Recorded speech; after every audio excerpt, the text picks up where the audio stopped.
2 years had passed since Joseph interpreted the dreams of the cupbearer and the baker. Then Pharaoh had a dream.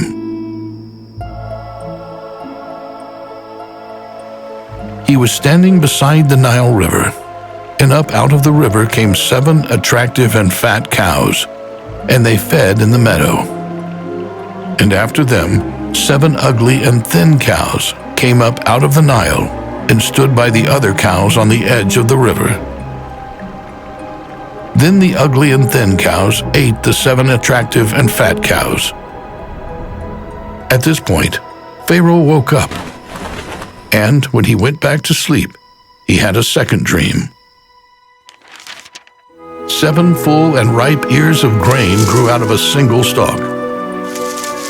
After them, 7 ears, thin and blasted by the east wind, sprang up, and the thin ears swallowed up the 7 full, ripe ears. Then Pharaoh woke up and realized it had been a dream. In the morning, Pharaoh was so troubled that he called all the magicians and wise men of Egypt and told them his dreams, but no one could interpret them for Pharaoh. Then the chief cupbearer said to Pharaoh, "Today I am reminded of my faults.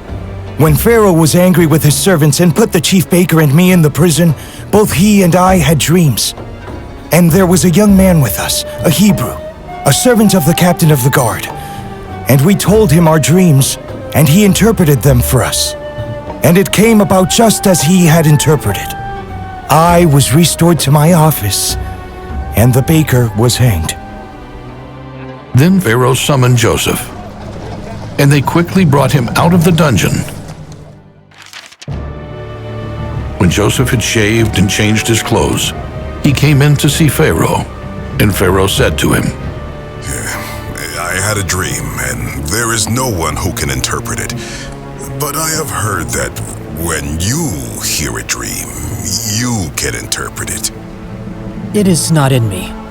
God will give Pharaoh an answer that will set his mind at peace. So Pharaoh revealed his dream to Joseph. In my dream, I stood at the edge of the river, and 7 cows came up out of the river and fed in the meadows.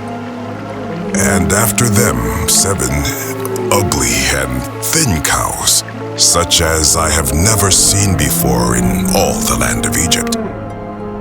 Then the ugly and thin cows ate the first 7 cows, but no one would have known they had eaten them because they were still as thin as before. Then I woke up, but I dreamt again and saw 7 full ripe ears of grain growing out of a single stalk. After them, 7 ears, thin and blasted by the east wind, sprang up, and the thin ears swallowed up the ripe ears. I told this to the magicians, but none of them could explain it to me. Then Joseph said to Pharaoh, The dreams of Pharaoh are the same, and God has told Pharaoh what he is about to do. The 7 good cows and the 7 good ears of grain are 7 years. Likewise, the 7 ugly and thin-looking cows are 7 years. Also, the 7 empty ears, blasted by the east wind, shall be 7 years of famine. It is as I told Pharaoh. God has shown Pharaoh what he is about to do.